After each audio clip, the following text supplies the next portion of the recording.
Bienvenidos a Endo Podcast, el podcast de la Asociación Colombiana de Endocrinología, Diabetes y Metabolismo. En este episodio hablaremos sobre diabetes, el corazón del asunto, en conversatorio con la doctora Catherine Restrepo y el doctor Pedro Nelrueda. Este podcast es patrocinado por Laboratorio Merck.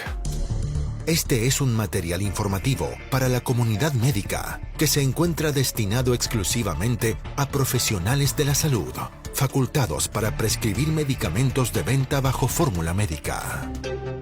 No se encuentra autorizada su exhibición, entrega y o cualquier forma de distribución a pacientes y o público en general. Merck, Sociedad Anónima.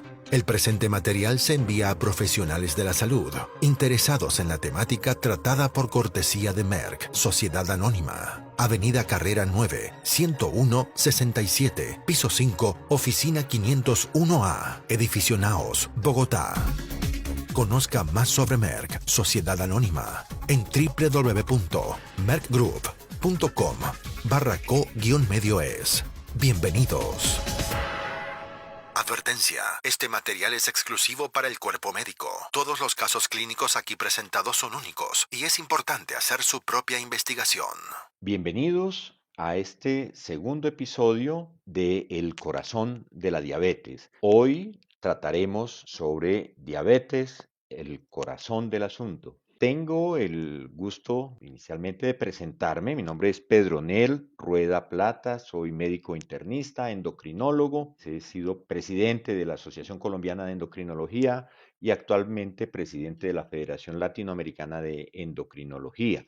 Me acompaña la doctora Catherine Restrepo Erazo, especialista en medicina interna y endocrinología de la ciudad de Cali, actual vicepresidente de la Asociación Colombiana de Endocrinología, Diabetes y Metabolismo. Hoy nos enfocamos en la diabetes y yo quiero invitar a la doctora Catherine a que nos cuente por qué en la diabetes se encuentra incrementado el riesgo de enfermedad cardiovascular. ¿Cómo es esto? ¿Y qué implicaciones tiene también para nuestros pacientes? Es un gusto estar aquí acompañándolo, doctor, en este segundo capítulo. Y es muy interesante averiguar cuándo fue que la diabetes se considera como una enfermedad cardiovascular. Y si revisamos la literatura y la evidencia científica, podemos ver que en el año 1998, en un estudio de cohortes, se observó que los pacientes con antecedente de diabetes tipo 2 y sin antecedente de infarto de miocardio tenían una mortalidad coronaria similar a individuos sin diabetes, pero que ya tenían historia de infarto de miocardio. Y allí es cuando surge ese concepto de que la diabetes era un equivalente a riesgo coronario. Este concepto fue incluido inmediatamente en la época en el tercer reporte para el manejo del colesterol y en las guías europeas para la prevención de enfermedad cardiovascular. Este concepto creó una gran cantidad de controversia, algunos a favor, otros en contra, pero la evidencia actual a nuestra fecha nos muestra que la diabetes tipo 2 aumenta 2 a 4 veces el riesgo de presentar enfermedad cardiovascular, siendo esta la principal causa de muerte. Estamos hablando que 2/3 partes de todas las muertes en los pacientes diabéticos se atribuyen principalmente a enfermedad isquémica coronaria y a insuficiencia cardíaca. Y si revisamos un poquito el proceso fisiopatológico de la diabetes, sabemos que la diabetes es un estado inflamatorio y protrombótico, pero que además esa hiperglicemia y resistencia a la insulina conllevan a disfunción endotelial, a estrés oxidativo, y todo esto lo que conlleva finalmente es aceleramiento del proceso aterosclerótico. Por eso no es raro que hasta 2/3 partes de los individuos que tienen antecedente de infarto de miocardio tengan prediabetes o diabetes. Este proceso fisiopatológico empieza desde muy temprano, incluso desde las fases de prediabetes, como lo pudimos revisar en el anterior capítulo. Y ya como para redondear este concepto, de acuerdo a las guías actuales de las sociedades europeas de cardiología y del Consenso Colombiano para el Manejo del Riesgo Cardiorrenal en el paciente diabético tipo 2, que fue publicado el año pasado, se considera que no existen diabéticos de bajo riesgo cardiovascular. Un paciente diabético joven, sin antecedentes de otros factores de riesgo, con poca evolución de la enfermedad, inmediatamente entra en moderado riesgo. Ya pacientes que tengan antecedente de complicaciones cardiorrenales son de muy alto riesgo y la mayoría entran en alto riesgo cardiovascular. Pero la enfermedad cardiovascular o macrovascular no es la única complicación que presentan nuestros pacientes diabéticos. Los pacientes diabéticos también tienen alto riesgo de complicaciones microvasculares. ¿Qué podemos decir de ese impacto de las complicaciones microvasculares, doctor? Efectivamente, doctora Caterine, los pacientes que presentan diabetes tienen tanto las complicaciones macrovasculares como muy bien lo estaba mencionando, en los que aplican los diferentes riesgos cardiovasculares y se considera efectivamente como la enfermedad que lleva también al riesgo de infartos, enfermedad cerebrovascular, enfermedad vascular periférica. Pero hay algo que también, y es una gran preocupación de nosotros como médicos por nuestros pacientes y del paciente que está sufriendo esta enfermedad, como es que empiezan a lesionarse, y esto aparentemente más dado por efectos sobre vías como de los polioles, la vía de toxicidad de la glucosa, con complicaciones en la parte microvascular por un lado, y complicaciones en las terminaciones nerviosas. Entonces, de ahí que se empiezan a presentar lo que algunos han llamado las TIAs, que viene a ser la retinopatía, la neuropatía, complicaciones como la nefropatía, que son las que al final empiezan a llevar a nuestros pacientes a afectar sensiblemente la calidad de vida porque creo que de las cosas que más preocupan a un paciente con diabetes es la pérdida de la visión, que es algo que se presenta y es por un compromiso microvascular asociado a la retinopatía. Y esto hace que efectivamente para nosotros en el seguimiento debemos estar haciendo la evaluación periódica de la función visual, de la parte vascular, retiniana. De igual manera, el compromiso que se da de la función renal, hoy la enfermedad renal ocasionada por la diabetes, pues primero es la primera causa de enfermedad renal, la diabetes, y tiene también las consecuencias de el incremento en los costos. La mayoría hoy en el programa de alto costo en nuestro país y en la mayoría de los países, la enfermedad renal crónica pues es una de las primordiales causas de incremento de costos en salud y los costos de atención. Además, el incremento dado por la enfermedad renal crónica como gran generador de afectación en la salud de nuestros pacientes. La enfermedad vascular periférica y la enfermedad nerviosa periférica por neuropatía son las primeras causas de pérdida de las extremidades, que esto también es algo que lleva al traste con la calidad de vida y con la posibilidad también de supervivencia. Hoy el pie diabético pues es una complicación seria y nos vemos enfrentados a estas circunstancias como situaciones realmente catastróficas para un paciente con diabetes. Entonces, son muchas, o sea que no solo la parte cardiovascular como tal, macrovascular, sino todas estas complicaciones de la neuro, retino, nefropatía, complican a nuestro paciente y debemos nosotros intervenir para prevenirla. En este sentido, yo quiero preguntarte, doctora Caterine, sobre en las guías de diabetes, ¿cómo se ha considerado y qué se ha visto y qué se ha aportado recientemente en la prevención de estas complicaciones y el abordaje también terapéutico de nuestros pacientes, tanto en la prevención cardiovascular y en la prevención microvascular? Yo creo que estamos de acuerdo en que actualmente estamos viviendo una era dorada en el manejo de la diabetes. Creo que si hay una patología en la cual hemos tenido grandes avances es en la diabetes tipo 2. Hemos tenido avances en el conocimiento del proceso fisiopatológico, pero también en las opciones terapéuticas que tenemos disponibles para el manejo de nuestros pacientes, también en tecnología, en dispositivos de monitorización o de aplicación, y todo eso ha llevado a que las guías de manejo hayan tenido un gran cambio. Tenemos medicamentos actualmente que no solamente nos brindan control de la hiperglicemia, siendo seguros sin aumentar el riesgo de hipoglicemia y sin impactar negativamente a nivel del peso corporal, sino que además nos brindan una protección cardiorrenal.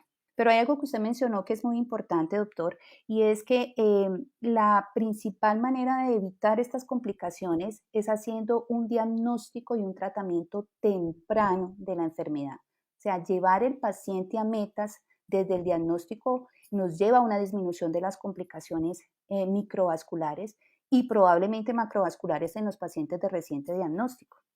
Entonces, con el advenimiento de estas nuevas moléculas, las guías han cambiado dramáticamente. La guía más conocida es la en conjunto de la Asociación Americana de Diabetes y del Grupo Europeo para el Estudio de Diabetes, en la cual la base fundamental del algoritmo sigue siendo los cambios intensivos en el estilo de vida, que muchas veces dejamos un poquito de lado por estar pensando en el medicamento y sabemos que son tan importantes porque cuando se hacen buenos cambios en el estilo de vida pueden ser tan eficaces como un medicamento para reducir la hemoglobina glicosilada. Entonces, en esa base del algoritmo sigue estando los cambios intensivos en el estilo de vida más la metformina y luego el medicamento que se escoge para combinar depende de diferentes consideraciones. Una de ellas es si el paciente tiene enfermedad cardiovascular establecida o tiene enfermedad renal crónica o tiene insuficiencia cardíaca. Y en estos casos se prefieren las nuevas moléculas, análogos de GLP-1, principalmente cuando hay enfermedad aterosclerótica establecida, y los inhibidores de SGLT2 cuando hay enfermedad renal crónica o insuficiencia cardíaca congestiva y pues la tasa de depuración de creatinina lo permite para usarlos. Pero además también se tienen otras consideraciones como por ejemplo cuando el paciente tiene riesgo de hipoglicemia o tiene sobrepeso u obesidad, uno debe escoger un medicamento que no vaya a tener un impacto negativo. Todo esto debe ir acompañado de involucrar al paciente en el conocimiento de su enfermedad con el fin de que se adhiera al tratamiento y logremos mejores resultados. Como lo mencioné, la metformina sigue estando en el algoritmo, pero ¿será, doctor, que viene perdiendo protagonismo? ¿Cómo está la metformina actualmente en el manejo de acuerdo a las guías? Ay, doctora Caterine, es realmente cuando uno ve las guías, ve la práctica y lo que nosotros hacemos en nuestra consulta, se encuentra uno pues muy gratamente sorprendido de la vigencia que tiene la metformina, porque la metformina ya lleva más de 60 años en el mercado y tiene una amplia experiencia de uso, como veíamos en el capítulo anterior, en la prediabetes, ahora en la diabetes. Y se encuentra uno que todavía la metformina está en el primer lugar en el esquema terapéutico, en la recomendación terapéutica y pues esto realmente nos hace tener una gran confianza, ¿no? En su utilización. Hoy en día, la recomendación en las diferentes guías, tanto la guía de la Asociación Americana de Diabetes, la Asociación Europea, la ponen en primer lugar. Desde el momento en que se diagnostica la diabetes, e incluso como veíamos anteriormente, cuando se empieza a determinar que hay una prediabetes. La prediabetes no significa que vamos a esperar a que se nos vuelvan diabéticos para iniciar estos tratamientos, no. Lo podemos iniciar aún desde esa situación de prediabetes, se mantiene en la condición de diabetes como en primer lugar y podemos ir junto con, ya lo mencionaba la doctora, de la combinación, ¿no?, con los cambios terapéuticos del estilo de vida y la asociación de otras terapias. Hoy en día nosotros tenemos la gran ventaja con la metformina que tiene su posibilidad de ser utilizada en combinación tanto con los inhibidores de DPP4, con los inhibidores de la SGLT2, con los agonistas de GLP1, con la insulina, le da también pues una versatilidad muy importante a la metformina porque el efecto que tiene Por un lado, en el control metabólico, la reducción que se obtiene con la metformina en cuanto a la reducción de la hemoglobina glicosilada, la ponen en primer lugar incluso por encima de muchas de las terapias nuevas. Entonces, su eficacia, como está muy bien documentada en la clínica, lo ponen en el nivel de alta eficacia. Algunos otros nuevos medicamentos los ubican como de una eficacia intermedia, lo cual, pues, a pesar de algunos mecanismos interesantes y novedosos en sus mecanismos de acción, la eficacia de la metformina la mantiene en el primer lugar en la indicación, y su versatilidad para ser combinada facilita su utilización y el proceso de escalonamiento para la individualización de la terapia, que es como también en nuestros enfoques, el enfoque de las guías actuales está el enfoque centrado en el paciente, es decir, nos permite adaptar a la metformina tanto a cada paciente y pues realmente nos permite tener unas grandes ventajas en su utilización. De hecho, pues hay algunas personas pues no son tolerantes a la metformina, es un porcentaje pequeño que puede estar por el orden de un 10, máximo un 15%, y, pero esto también lo podemos nosotros ayudar a favorecer haciendo una utilización de la metformina en una forma progresiva, iniciándolo en dosis más bajas. La mayoría de sus principales efectos pues, son intolerancia gastrointestinal, algunas molestias digestivas, diarrea, pero realmente no son situaciones graves. Y también se ha ganado un espacio aún en la población que en algún tiempo se decía, no, si empieza a haber algún deterioro de la función renal, la metformina tendría restricciones. Hoy se puede utilizar con función renal de tasa de filtración de 30 mililitros hacia arriba. Entonces, 30 mililitros por minuto. Entonces,